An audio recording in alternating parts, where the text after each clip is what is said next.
Welcome back दोस्तों। आज हम आपको एक्सरसाइज 1.2 रिलेशन एंड फंक्शन इसका कराया था, उसके 2 सवाल कराए थे। तो आज इसके बाकी बचे हुए सवाल एक्सरसाइज 1.2 के कराएंगे। ये है इसका सवाल, आपको स्क्रीन पे दिख रहा है। Prove that the greatest integer function F R to R F x is equal to box X is neither one onto box X denotes the greatest integer less than और equal to X. सबसे पहले हम आपको greatest integer बता देते हैं। जिसको पता है अच्छी बात है, जिसने पहली बार ऐसा साइन देखा है और इसे ग्रेटेस्ट इंटीजर कहते हैं, GIF कहते हैं। तो ये मतलब ये होता है, ये यूज यहाँ पे क्या रह जाता है, जैसे 2.75 यहाँ पे कुछ लिखा है, यहाँ पे पॉइंट में लिखा है, तो इसे हम इंटीजर के टर्म में लिख सकते हैं। यहाँ पे इसका मतलब ग्रेटेस्ट इंटीजर फंक्शन होता है, यानी कि इसको हम इंटीजर में लिखते हैं। इंटीजर में कैसे लिखते हैं, पॉइंट से पहले वाली गिनती को ऐसे तो लिखा जाता है। यदि हम नंबर लाइन पर शो करेंगे 2 1 3 ऐसा ही तो होगा नंबर लाइन। तो यानी कि इससे पॉइंट से पहले वाली गिनती को हम ग्रेटेस्ट इंटीजर फंक्शन कहते हैं। तो इसके लिए क्या हो जाएगा, 2 हो जाएगा। हो जाएगा कि नहीं हो जाएगा, हो जाएगा, ठीक है। उसके बाद में यदि हम यहाँ पे लिखेंगे 7.832 ये पे यहाँ पे लिखेंगे, तो इसका ग्रेटेस्ट इंटीजर फंक्शन क्या होगा, इसका ग्रेटेस्ट इंटीजर फंक्शन होगा 7। क्यों, ये नंबर लाइन पे यदि हम सेव करेंगे 7.82 करके, और ये 7 इससे एक इंटीजर पहले कौन सा आता है, 7। और यदि हम माइनस में करते, माइनस में लिखेंगे माइनस का 3.54, इसका ग्रेटेस्ट इंटीजर फंक्शन क्या होगा, नंबर लाइन बनाते हैं, यहाँ पे हो जाएगा माइनस का 3.54, हमेशा राइट साइड में चलते हैं, यहाँ पे हो जाता है 4 और यहाँ पे हो जाता है -3। तो इसका ग्रेटेस्ट इंटीजर फंक्शन, जैसे हम यहाँ पे इधर को चलेंगे तो क्या आएगा, 4 आएगा ना। तो यहाँ पे माइनस का 4 होगा, या बहुत लोग माइनस का 3 लेके, लेकिन माइनस का 3 नहीं होता, तो आप लेफ्ट साइड में चलने लगे। ये गलत है, राइट साइड में चलते हैं, राइट साइड, लेफ्ट साइड में चलते हैं, लेफ्ट साइड में, ठीक है। जैसे कि आप लोग लिखिए, हम सवाल लिख रहे हैं, पाई का ग्रेटेस्ट इंटीजर फंक्शन, ई का ग्रेटेस्ट इंटीजर फंक्शन और माइनस का 16.54 का ग्रेटेस्ट इंटीजर फंक्शन और 24 का ग्रेटेस्ट इंटीजर फंक्शन। तो इनके ग्रेटेस्ट इंटीजर आप लिखिए। चलिए अब हम आपको लिख के दिखाते हैं। पाई को क्या लिखा जाता है, 3.14 लिखा जाता है कि नहीं लिखा जाता है, अप्रॉक्सीमेट मान लो। तो यानी कि यहाँ पे हो जाएगा 3। ई का क्या होता है, ई का होता है 2.732, तो इसका अप्रॉक्सीमेट 2.7 होता है। तो इसका एक डिजिट पीछे 2 आएगा। माइनस का 16.4, ये देखिए माइनस का 16.54 है, और यहाँ पे माइनस का 17 है, यहाँ पे माइनस का 16 है। लेफ्ट साइड चलेंगे तो क्या आ जाता है, 17 आ जाता है, तो यहाँ पे माइनस का 17 आ जाएगा। जब ये इंटीजर ही है, ये क्या है, एक इंटीजर, तो यहाँ पे हम 24 ही लिख देते हैं। समझ में आ गया कि नहीं आ गया। चलिए हमने आपको कुछ, सबसे पहले हम आपको इसका ग्राफ बता देते हैं। ग्राफ कैसे बनता है, ये ऐसे होता है, यहाँ पे 1 2 3 4 5 -1 -2 -3 1 2 3 4 1 2 3 4, ये हमने नंबर लाइन प्लॉट कर दी। तो यहाँ पे ऐसे बनता है, यहाँ पे क्लोज होता है, 0 पे क्लोज होता है, फिर यहाँ पे ओपन होता है, फिर यहाँ पे क्लोज होता है, फिर ये 0 पे ओपन होता है। ये मतलब सीढ़ियों के जैसा बनता है। फिर यहाँ पे क्लोज होता है और फिर ये 3 पे ओपन होता है, फिर 3 पे क्लोज होता है, फिर ऐसे करके होता है। ऐसे यहाँ पे हम कहाँ पे जाते हैं, ऐसे ही नीचे बनाते हैं। देखिए यहाँ पे यदि क्लोज है तो यहाँ पे ओपन हो जाएगा, फिर यहाँ पे क्लोज है तो यहाँ पे ओपन हो जाएगा 2 पे, फिर यहाँ पे ओपन हो जाएगा, यहाँ पे ओपन हो जाएगा, ऐसे करके जाता है, ठीक है। यदि इसकी आप डोमेन रेंज हमने आपको कल सिखाया था, तो उसको करिए। इसकी डोमेन क्या होगी, देखिए डोमेन तो सारी R होगी। देखिए ये भी आ रहा है, ये भी आ रहा है, ये भी आ रहा है। कहते यहाँ पे तो ओपन है, लेकिन यहाँ पे क्लोज है ना, तो ये गिना जाएगा। ऐसे ही जाता जाएगा, जाता जाएगा, जाता जाएगा, ऐसे ही यहाँ पे नीचे से जाता जाएगा। तो इसकी डोमेन क्या हो जाएगी, बिलोंग्स टू R। और यदि हम रेंज की बात करेंगे, रेंज देखिए ये क्लोज है ना, ये क्लोज है, फिर ओपन है, ये क्लोज है, फिर ये क्लोज है, फिर ये क्लोज है, फिर ये क्लोज है, फिर ये क्लोज है, सारे क्लोज होते जा रहे हैं। तो रेंज भी क्या हो जाएगी, R हो जाएगी। हो जाएगी कि नहीं हो जाएगी, हो जाएगी। तो आपको हमने ये ग्राफ बता दिया, आप ध्यान रख सकते हैं। अब इसकी कुछ प्रॉपर्टीज़ बता देते हैं, उसके बाद में सवाल करेंगे। यदि किसी को सवाल देखना है तो आप थोड़ा स्किप कर सकते हैं। यदि इसको ग्रेटेस्ट इंटीजर फंक्शन को अच्छे से समझना है, आगे कोई भी सवाल आ जाए उसको आपको अच्छे से करना है, तो आप ग्रेटेस्ट इंटीजर फंक्शन एक बार पूरा समझ सकते हैं। इसलिए मैं आपको पूरा बता रहा हूँ। यदि ग्रेटेस्ट इंटीजर फंक्शन के अंदर बहुत सारे ग्रेटेस्ट इंटीजर निकाल दें तो ये क्या होगा, ये इंटीजर ही होगा। क्यों? यदि मान लो ऐसे लिखा होगा 2.76, फिर इसके अंदर बहुत सारे हम इंटीजर लगा दें ग्रेटेस्ट इंटीजर फंक्शन, इसका तो 2 ही हो जाएगा। फिर 2 का इंटीजर क्या होता है, चाहे जो जितने ये लगा दो, इसका तो 2 ही होगा, इंटीजर बन चुका है, तो क्या आ जाएगा, ये x आ जाएगा कि नहीं, आ जाएगा कि नहीं आ जाएगा, आ जाएगा, बिल्कुल सही। यदि x है प्लस माइनस कोई भी इंटीजर है, ये ग्रेटेस्ट इंटीजर फंक्शन के अंदर फंसा हुआ है, तो इसको हम कैसे निकालेंगे? इसको निकालने के लिए क्या करेंगे हम जानते हैं, यहाँ पे x लिख देंगे और यहाँ पे जो प्लस माइनस का साइन है वो लगाएंगे और इंटीजर को बाहर निकाल लेंगे। समझ में आ गया? यदि यहाँ पे लिखा होगा 3.75 प्लस माइनस 8, ये ऐसे लिखा है तो कैसे लिखेंगे, ऐसे लिखेंगे 3.75, ये एग्जाम्पल करके बता रहे हैं, प्लस माइनस 8, तो 3.75 का क्या होता है 3 प्लस माइनस 8, ऐसे ये निकल आएगा, बिल्कुल निकल। और ये ग्रेटेस्ट इंटीजर फंक्शन कहाँ से कहाँ तक होता है? ग्रेटेस्ट इंटीजर फंक्शन x से x और है, यदि greatest integer function plus negative part of greatest integer function होगा तो क्या हो सकता है, 0 भी हो सकता है, 1 भी हो सकता है। 0 कब होगा, यदि x बिलोंग्स टू इंटीजर होगा, और 1 कब होगा, x does not belongs to integer. ठीक है, ये है। चलिए इसको प्रूव कर देते हैं। यदि यहाँ पे हमने 7 लिख लिया तो प्लस यहाँ पे -7 लिख लिया, ये देखो 7 बिलोंग इंटीजर कर रहा है, तो 7 - 7 क्या आ जाएगा, 0 आ जाएगा कि नहीं आ जाएगा, आ जाएगा। और यहाँ पे लिख लिया 3.75, दूसरे वाले का प्रूफ कर रहे हैं, प्लस माइनस 3.75, तो यहाँ पे 3.75 का क्या इंटीजर होता है, क्या होता है बताइए, 4 होता है, 3 होता है, 3, और माइनस 3.75 का -4, देखिए -1 आ गया कि नहीं आ गया बताइए। एक सीरीज़ होती है, उसको भी यदि आप ध्यान में रखेंगे तो ज़्यादा अच्छा रहेगा। प्रूफ करने का तो टाइम नहीं है, लेकिन मैं आपको एक सीरीज़ बता देता हूँ, वो हो सकता है आप यदि कंपटीशन की तैयारी कर रहे हैं तो उसमें आपको ये काम आ भी सकती है, नहीं भी आ सकती है, लेकिन आप याद रखिए x/n,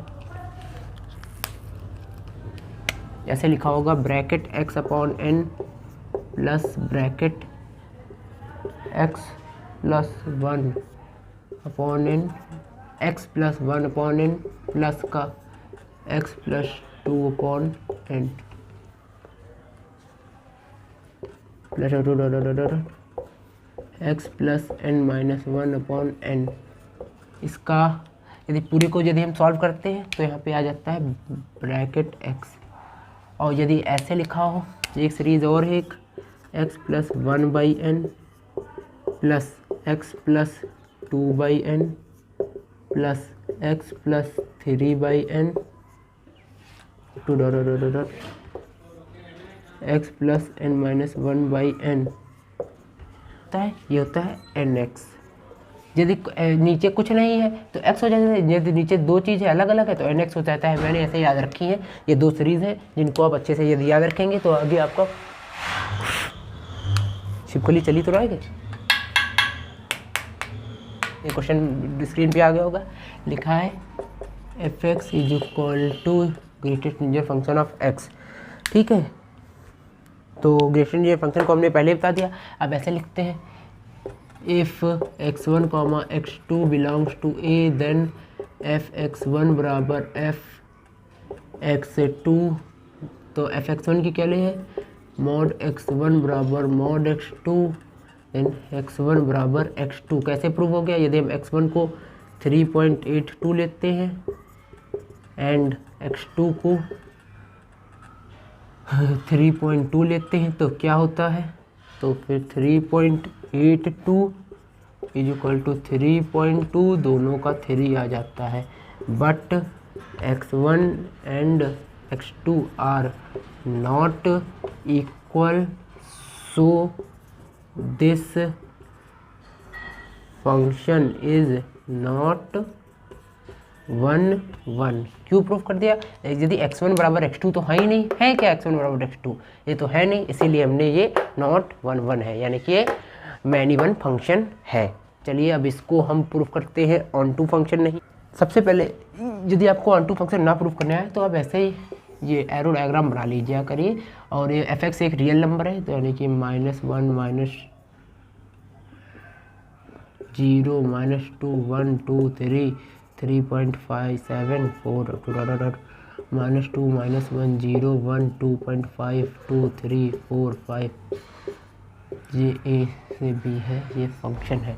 यदि यहाँ पे कोई भी 3.75 आएगा तो इसका 3 तो आ जाएगा कि नहीं आ जाएगा। ऑन टू फंक्शन के लिए क्या होता है कंडीशन, उसके लिए होता है इसके सारे एलिमेंट इससे जुड़े होने चाहिए। इसके सारे एलिमेंट, क्या इसके सारे एलिमेंट जुड़ जाएंगे? 2.5 तो बच ही जाएगा, बन जाएगा। 2.2 किसी का भी 2.5 ग्रेटर इंटीजर होता है? नहीं होता, वो तो पॉइंट को इंटीजर में बदल देता है, यहाँ पे तो बच जाएगा। तो वहीं पे लिखेंगे 2.5 बिलोंग्स टू आर, में लिखेंगे y equal to 2.5 belongs to R, फिर लिखेंगे there is no x belongs to R such that fx बराबर mod greater integer function, so this function is not onto. ये हमने प्रूव कर दिया on to में बस इतना ही लिखना है, क्योंकि यहाँ पे 2.5 3.5 पॉइंट वाली चीज़ें बच जाएंगी। ग्रेटर इंटीजर फंक्शन तो इंटीजर बना देता है पॉइंट वाली चीज़ों को, यहाँ पे तो बच जाएंगे। वो बच जाएंगी तब उनका क्या होगा, तभी बता गया ये बच जाएंगी। ऑन टू फंक्शन में सारे एलिमेंट का जुड़ा होना चाहिए, इससे रिलेटेड होना चाहिए, लेकिन इसमें तो ये बच गए। तो ये बच गए तो ये ऑन टू नहीं है, ये इनटू फंक्शन है। ठीक है, क्वेश्चन नंबर 4 है so that the function r to r fx is equal to mod x neither 1 1 not on 2 fx is positive and x is negative। मतलब वो तो पूरा क्वेश्चन दिया हुआ है, इसे ना ही 1 1 ना ही ऑन 2 प्रूव करना है। तो कैसे प्रूव करेंगे? तो यहाँ पे क्या दिया है, fx की वैल्यू है mod x, तो फिर mod x है कि नहीं है? तो हम प्रूव करेंगे, केस बनाएंगे, case 1 if x1 and x2 greater than 0, तो ऐसे लिखेंगे then if x1 x2 belongs to r, उसमें रियल नंबर लिया है तो रियल नंबर लेंगे, देन fx1 बराबर fx2, तो फिर mod x1 बराबर mod x2, तो x1 बराबर x2 आ जाएगा कि नहीं आ जाएगा? क्या आप केस 2 लेंगे? कौन सा केस लेंगे? Case 2 if x1 x2 less than 0, then x1 x2 belongs to r, then fx1 बराबर fx2, तो ये हो जाएगा मॉड ऑफ x1 बराबर मॉड ऑफ x2, तो माइनस का x1 बराबर माइनस का x2, x1 बराबर x2। ये हम कैसे कर रहे हैं, एक बार उसको मॉड को बता देते हैं। यदि fx बराबर मॉड x लिखा है तो इसका मतलब ये होता है यदि x पॉजिटिव है, x निगेटिव है, तब क्या होता है? यदि x पॉजिटिव है तो ये प्लस में खुलेगा, fx के मॉड किसके में खुलेगा? प्लस में। यदि निगेटिव है तो fx जो है वो निगेटिव में खुलेगा, किस में खुलेगा? निगेटिव में खुलेगा। ये मॉड की बेसिक चीज़ है, ये आपको पता होनी चाहिए। ठीक है, और एक केस 3 भी लेंगे, if x1 greater than 0 and x2 less than 0, then x1 x2 belongs to r, fx1 बराबर fx2, तो मॉड ऑफ x1 बराबर मॉड ऑफ x2, तो x1 बराबर माइनस का x2, ये तो x1 बराबर माइनस का x2 आ गया, यानी कि इस कंडीशन की वजह से दिस फंक्शन इज नॉट 1 1। ये तो हमने आपको fx खोलना सिखाया। चलिए अब हम आपको ऑन टू फंक्शन प्रूफ करके दिखाते हैं। ये रियल नंबर है ना, यहाँ पे ऐसे होता है -3 -2 -1 0 1 2 3 4 5 6 -3 -2 -1 0 1 2 3 4 5 6, ऐसे होता है कि नहीं होता है? और फंक्शन तो fx है, यदि -3 का क्या आ जाएगा? -3 का 3 आ जाएगा, -1 का 1 आ जाएगा। यदि कोई चीज़ निगेटिव में हो फंक्शन उसको क्या में कर देता है? पॉजिटिव, लेकिन यहाँ पे -1 -2 है तो बच ही गया, बच गया कि नहीं बच गया? तो ये ऑन टू नहीं है। ऑन टू में क्या होता है? ये सारी एलिमेंट इससे रिलेटेड होना चाहिए, लेकिन ये माइनस वाली चीज़ें तो बच गई, तो माइनस वाली चीज़ें इसमें बच गई कि नहीं बच गई? तो लिखेंगे y बराबर -3 and y belongs to r there is no preimage exist so this function is not onto function. So this function is not onto function. हमने ये आपको क्वेश्चन नंबर 4 करके दिखा दिया। आप लोगों को समझ में तो आ रहा है? हम तो पूरी मेहनत कर रहे हैं आप लोगों को समझाने के लिए, आप लोगों को समझ में भी आना चाहिए। अब क्वेश्चन नंबर 5 आपको यहाँ पे स्क्रीन पे दिख जाएगा, फिर लिख देते हैं, जिससे हमारे एडिटर को पता चल जाएगा कि क्वेश्चन नंबर 5 है, तो उसका वो लगा देगा फोटो। क्वेश्चन नंबर 5 क्या कहता है? कहता है so that the signum function होता है आर टू आर, यदि एफ एक्स की वैल्यू पॉजिटिव है तो 1 आएगी, एफ एक्स की वैल्यू निगेटिव तो 1 आएगी, तब भी 1 आएगी। यदि एफ एक्स की वैल्यू 0 है तब वो आती है -1। ठीक है, तो सिग्नम फंक्शन का एफ एक्स होता है सिग्नम एक्स। तो इसका सबसे पहले आप ग्राफ दे लेते हैं। इसमें क्या होता है? F x is equal to एक 1 0 -1। यदि x ग्रेटर देन 0 है, यदि x 0 है और x लेस देन 0 है, तब ये होता है। इसकी ये कंडीशन दी गई है। यदि ना दी जाए पेपर में, केवल सिग्नम फंक्शन लेंगे, तो ये कंडीशन आपको याद रखनी होती है। ठीक है, याद रखिए, तो छोटी सी चीज़ है। यदि x ग्रेटर देन 0 होगा तो 1 होगा, बिल्कुल। x लेस देन 0 होगा तो -1 होगा, x इज इक्वल टू 0 पे 0 होगा। ये चीज़ याद रखेंगे। तो इसका मतलब ये क्या है? तो यदि हम यहाँ पे है, यदि हम ग्राफ बनाते हैं, यदि हम एफ एक्स की वैल्यू कुछ भी लेते हैं, यदि x की वैल्यू 3 4 5 6 कुछ भी लेते हैं, तो यहाँ पे 1 आती है, यहाँ पे -1 आती है, -1 यहाँ पे खुला है, ओपन ब्रैकेट है। ठीक है, इसका ये ग्राफ होगा। यदि आपको याद रखना है तो याद रख सकते हैं। कैसे? यदि एफ एक्स की वैल्यू कुछ 5000 लो तब भी इसकी वैल्यू क्या आएगी? 1 आएगी। एफ एक्स की वैल्यू -5000 लो तब भी क्या वैल्यू आएगी? -1 आएगी। यहाँ पे ओपन ब्रैकेट है। ठीक, समझ में आ गया? तो इसे बिल्कुल ऐसे करेंगे, if x1, x2 belongs to R then f, ये तो भाषा है भैया, लिखनी पड़ती है, एफ x2, तो x1 is not equal to x2 कहेंगे। ये कैसे आ गया भैया? आपने कैसे लिख दिया? तो अब यहाँ पे एग्जाम्पल लिख दीजिए। इफ़ x1 बराबर 10 एंड x2 बराबर 8, देन वैल्यू क्या आएगी? इसके लिए भी आएगी y की वैल्यू क्या आएगी? 1। इसके लिए भी y की वैल्यू 1 आएगी। आएगी कि नहीं आएगी? सिग्नम फंक्शन में 10 लिखो तब भी आएगी, 8 लिखोगे तब भी 1 ही है, तो आएगी। दोनों की अलग अलग, x1 x2 तो अलग है, लेकिन इनकी वैल्यू सेम आ रही है, इसलिए ये नहीं है। ये 1 1 फंक्शन है? नहीं है। ये क्या है?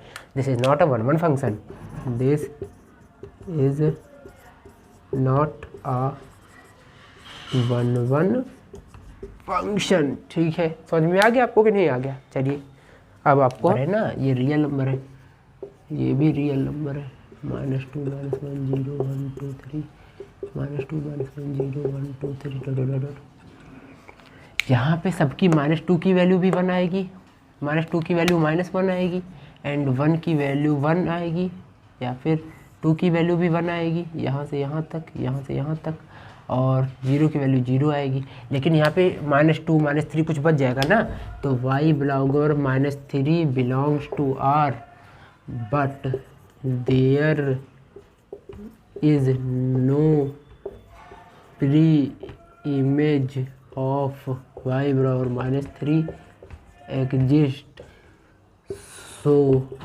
This function is not onto. एक भी यदि आपको किसी चीज़ को डिस्प्रूव करना है, तो एक भी चीज़ जो ना मिले तो डिस्प्रूव हो जाता है।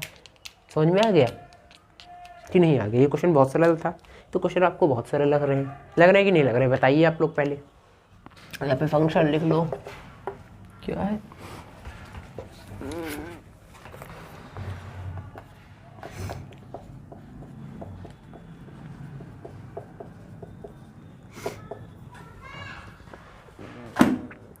तो भैया यहाँ पे a लिखो, यहाँ पे b लिखो, बीच में फंक्शन बनाओ, 1 2 3 4 5 6। 1 किससे रिलेट कर रहा है? 4 से, 2 किससे रिलेट कर रहा है? 5 से, 3 किससे? देखो एक ही से तो रिलेट कर रहा है। This function is 1 1, this function is 1 1। इस क्वेश्चन में क्या था? समझ में नहीं आ रहा है इस क्वेश्चन में क्या था, ये तो बहुत सरल था और सवाल भी करा रहे हैं। ये जब एक्सरसाइज पूरा चैप्टर खत्म हो जाएगा तो इसके पीवाई का यूज़ कराएंगे, उसके बाद जेई का एक लेक्चर लेंगे, 2-3 लेक्चर लेंगे जेई का डिटेल में, मतलब कुछ चीज़ें जो हमने नहीं बताई जेई के पर्सपेक्टिव से, कंपटीशन के पर्सपेक्टिव से, वो वाली भी चीज़ें मैं आपको बताऊँगा। ऐसा ही सपोर्ट बनाए रखिए। नंबर 7 है स्टेट वेदर चेक 1-1 है कि नहीं है, तो ये R2R है 6 का फर्स्ट पार्ट।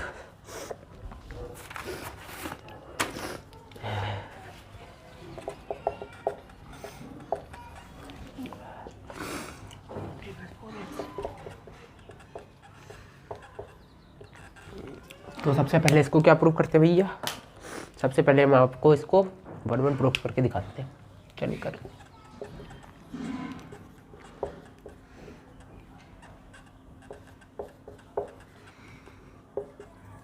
देन fx1 बराबर fx2 होता है कि नहीं होता है।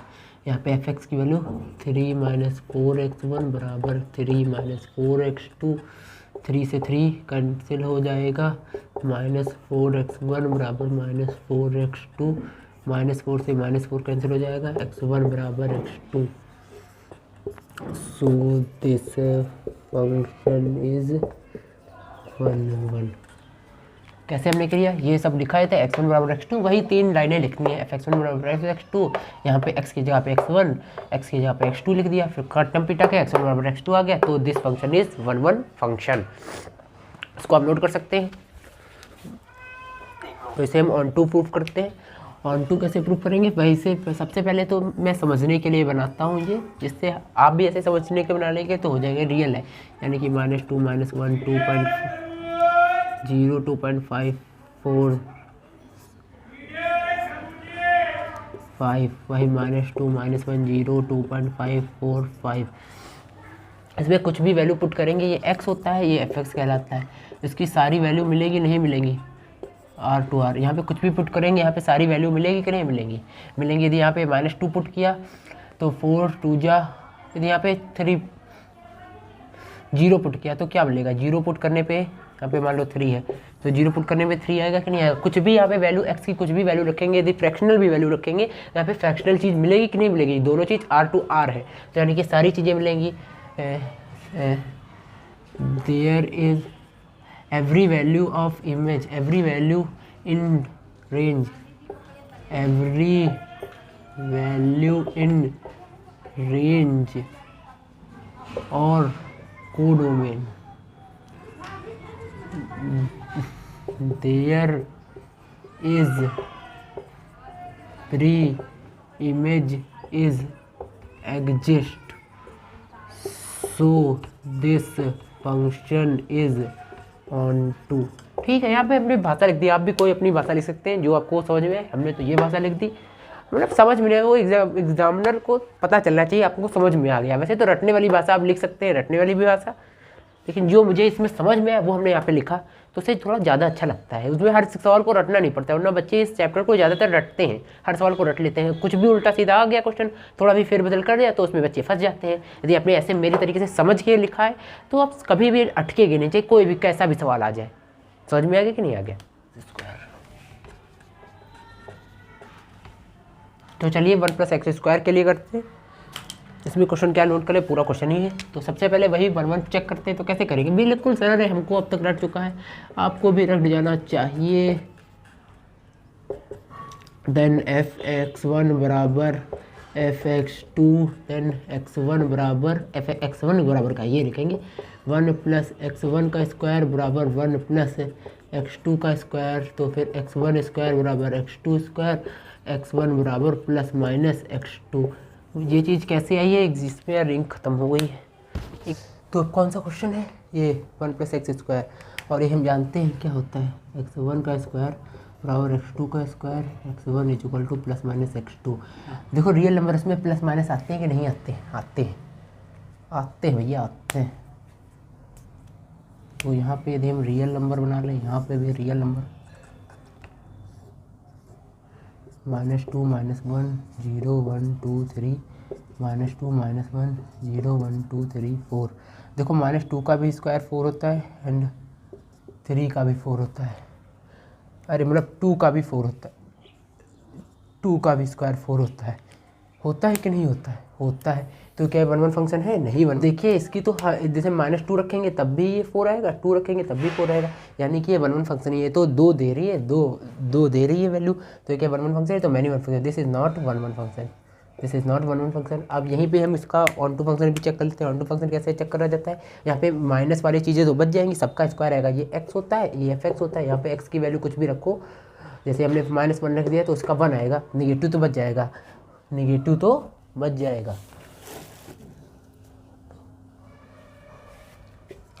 For -1 in codomain there is no free image exist, so this function is not onto. ना ये 1 1 है ना ही ऑन टू है। प्रूफ कर दिया कि नहीं? देखो -1 तो बच जाएगा, यदि यहाँ पे -1 रखेंगे x की जगह पे -1, तो -1 का स्क्वायर क्या होता है? 1 हो जाता है, और उसमें 1 हो तो 2 आ जाएगा। यहाँ पे माइनस तो चीज़ आएगी नहीं, आएगी कि नहीं आएगी? नहीं आएगी, इसीलिए ऑन टू फंक्शन नहीं है। ये क्वेश्चन नंबर 8 है। इसमें क्या पूछा गया है? बुक लेते हैं हाथ में जिससे आपको समझ में आए, बढ़िया से लगे, कुछ VIP काम हो रहा है। F A cross B into B cross A, ठीक है, और इसकी वैल्यू है FAB, तो हो जाता है BA। इसका मतलब ये है, तो ये हम पहले बना लेते हैं वो एरो डायग्राम, थोड़ा बड़ा बनाएंगे जिससे आपको ज़्यादा बढ़िया समझ में आए। ये A क्रॉस B है, ये B क्रॉस A, यदि इसकी A कॉमा B है तो इसकी B कॉमा A हो जाएगी, इसकी A1 कॉमा B1 है तो इसकी B2 कॉमा A2 हो जाएगी। ये तो वो है, इसका इन्वर्स है, हमने आपको पहले बता दिया। इसका ऐसे ही AN कॉमा BN है तो इसका BN कॉमा AN आ जाएगा। ऐसे सारी वैल्यू आ जाएगी कि नहीं आ जाएगी? हर वैल्यू यूनिक आएगी, unique. Every unique codomain slash range is unique, so this function is 1 1, so this function is 1 1।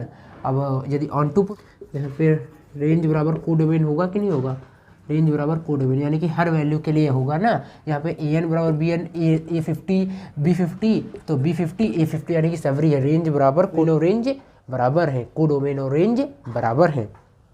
यहाँ पे ऐसे अब यदि बोर्ड में लिखना चाहते हैं तो रेंज बराबर लिख देना ऐसे, B1 comma A1 B2 comma A2 dot dot dot BN comma AN, और यहाँ पे कोडोमेन क्या होगा?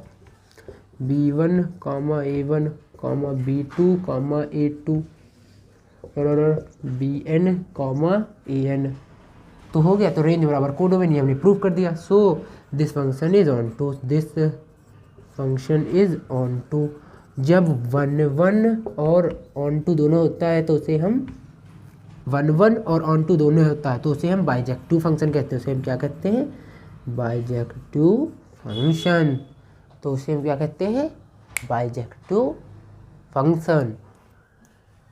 फंक्शन है natural number to natural number and defined as FN बराबर, इससे आप डरिए मत, तभी आपको इसको पढ़ना सिखा देंगे, n+1/2 n/2 if n is odd और n इज इवन, ठीक है।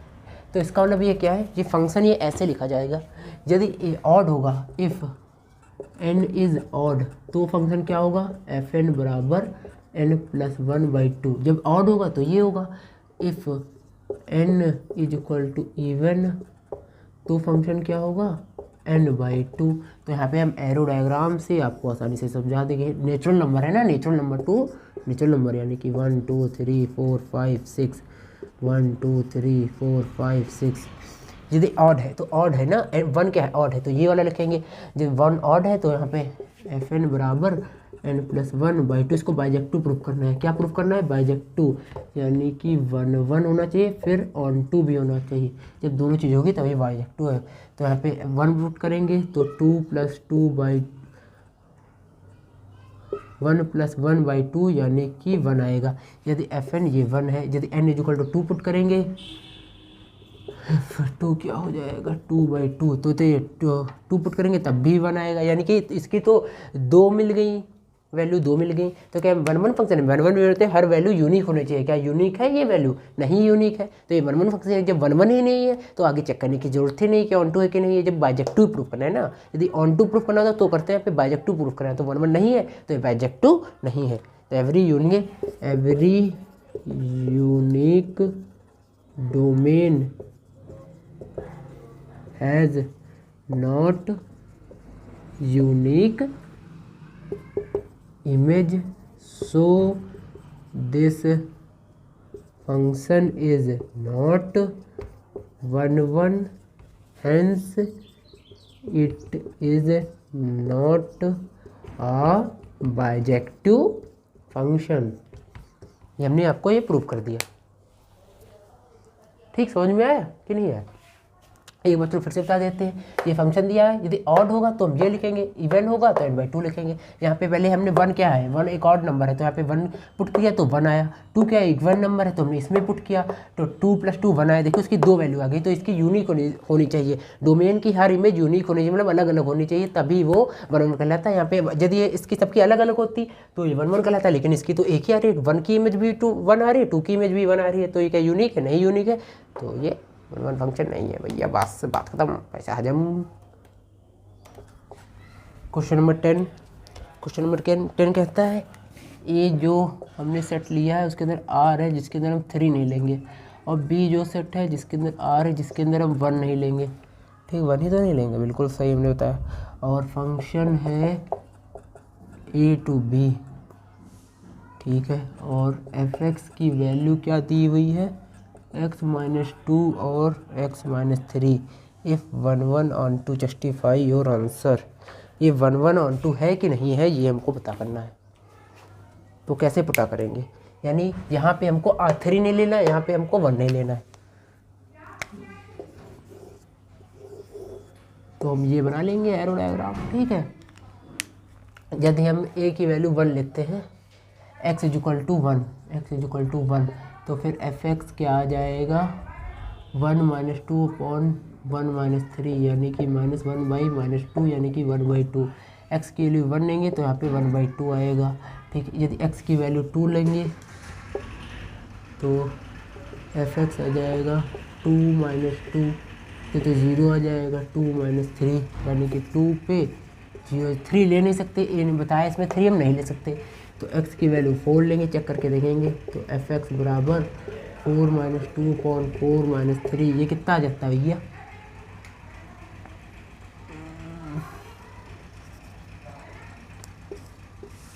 फंक्शन है 2 आ जाता है। यदि x की वैल्यू कितनी रखते हैं, 4 लेते हैं तो 2 आ जाती है। तो इसमें सारी यूनिक वैल्यू मिल रही है कि नहीं मिल रही है, सारी यूनिक वैल्यू मिल रही है। और ऐसे ही ना चेक करो तो यूनिक वैल्यू मिल रही है। अब उसके साथ में वो भी लिखेंगे, if x1, x2 belongs to R, तो फिर देन f(x1) बराबर f(x2), और यहाँ पे x1 - 2 अपॉन x1 - 3 = ये तो बहुत बड़ा हो जाएगा, ऐसे बहुत बड़ा हो जाएगा, ये कर सकते हैं लेकिन बड़ा हो जाएगा। जब यहाँ पे हमने प्रूफ ही कर दिया, हर वैल्यू मिल रही है, every unique domain has unique image, यहाँ पे लिख देंगे every unique domain has unique image, so this function is 1 1। ठीक है, समझ में आ गया कि नहीं आ गया? आ गया होगा मेरे हिसाब से तो। If x1, x2 belongs to R, then f(x1) बराबर f(x2), तो फिर x1 - 2 अपॉन x1 - 3 बराबर x2 - 2 upon x2 - 3, cross multiply करेंगे, x1 - 2, x2 - 3, x2 - 2, x1 - 3, x1 x2, x1 x2 minus का 3x1 माइनस का 3x1 माइनस का 2x2 और plus का 6, यही तो होगा। देखो x1 x2, ये मल्टीप्लाई करिए खुद ही, माइनस का 3 x1 माइनस का 2x2 x3 x1 x2 minus का 3 x2 माइनस का 2 x1 माइनस का 2 x1 प्लस 6 ये 6 x1 x2 कैंसिल हो गया तो यहाँ पे जाएगा ये इधर आएगा ना, ये इधर आएगा तो ये इधर हो जाएगा माइनस का 3x1 प्लस का 2x1 और ये इधर जाएगा माइनस का 3x2, ये वाली चीज़ इधर जाएगी तो प्लस की हो जाएगी प्लस की 2x2 यानी कि माइनस का x1 बराबर माइनस का x2 यानी कि x1 बराबर x2। यहाँ से भी हमने प्रूव कर दिया। So this function is 1 1, so this function is 1 1। Proof कर दिया कि नहीं प्रूफ कर दिया। अब यदि इसको हम ऑन टू प्रूफ करेंगे तो एवरी देखो यहाँ पे डोमेन बराबर को डोमेन बराबर रेंज, ये सारी वैल्यू मिल रही है। So this function is onto. Every value in codomain has preimage exist in domain, तो फिर ये ऑन टू फंक्शन है। ये भी लिख सकते हैं जैसे हमने पुरानी भाषाओं में लिखवाया है। तो ये क्वेश्चन आपको समझ में आ गया होगा। एफ आर टू आर है, एफ एक्स बराबर एक्स की पावर 4 है, एफ आर टू आर है, एफ एक्स बराबर आर टू। हम इसमें चेक करना है ये 1 1 है ऑन टू है क्या है। बराबर एक्स की पावर 4 एफ है R to R. Question number 11 10 हमने आपको बता दिया। तो ये सबसे पहले हम 1 1 चेक करेंगे। 1 1 चेक कर लेकर वही चीज़ जो हमने इतनी देर से वहाँ पे लिखा हुआ है कल उसमें, if x1 x2 belongs to R, f x1 बराबर एफ x2, तो फिर x1 की पावर 4 x2 की पावर 4। इससे ऐसे कर लो भैया जैसे जिसको ना समझ में आए। तो x1 का square is equal two plus minus x2 का स्क्वायर, तो x1 बराबर प्लस माइनस x2 ये आएगा प्लस माइनस x2। x1 बराबर प्लस माइनस x2 यानी कि इसकी कोई प्री इमेज नहीं आएगी। जैसे -2 का भी कुछ आएगा और +2 का भी कुछ आएगा। जैसे मान लो -1 की पावर 4 का भी 1 आएगा और 1 की पावर 4 का भी 1 आएगा। तो क्या दोनों 2 इमेज आ रही है ना, 2 इमेज मतलब को रेंज डोमेन की 2 इमेज आ रही है। जब 2 इमेज आती हैं तो क्या वो 1 1 फंक्शन कहलाता है? नहीं, 1 1 फंक्शन नहीं कहलाता है। तो क्या कहलाता है? Manual function. It is not 1 1। ये तो ऑप्शन में चेक करना होता है, ठीक है। अब वो चेक कर लेते हैं। देखो इसमें वो चीज़ बच जाएगी, जैसे क्या बच जाएगी? -3 बच जाएगा, क्योंकि -3 का यदि पावर करेंगे तो यहाँ पे 3 की पावर 27 × 3 81 आएगा। ये तो पॉजिटिव आएगा, निगेटिव वाली तो बच जाएगी। तो फिर -3 belongs to R, -3 has not unique preimage, so this is not onto function. Not onto function, ना ही ये 1 1 फंक्शन है ना ही ये ऑन टू फंक्शन है। तो ये ऑप्शन देखते हैं किसमें है, ना ही नाइदर 1 1 नॉर ऑन टू, यानी कि option number D is correct. Last question इस एक्सरसाइज का, इसके बाद में ये एक्सरसाइज खत्म हो जाएगी और लेक्चर भी ये खत्म हो जाएगा। आप लोग को मजा आया कि नहीं ऐसा जुटाना? मजा तो आया ही होगा, हम डराएंगे। एफ एक्स बराबर 3x,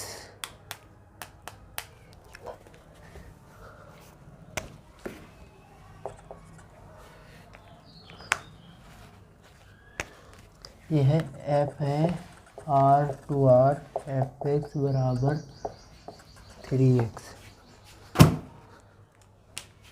तो इसको करते हैं, यही प्रूफ करेंगे। x1 x2 belongs to R, f x1 बराबर एफ x2 होता है, देन 3x1 बराबर 3x2, x1 बराबर x2। So this function is 1 1। और उसके बाद में ऑन टू चेक करने के लिए हम ये बनाएंगे।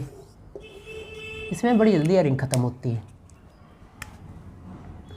कुछ भी है। -2 -1 0 1 2 3 4, -2 -1 0 1 2 6 9 12 ये x है, ये एफ एक्स है, ये फंक्शन है।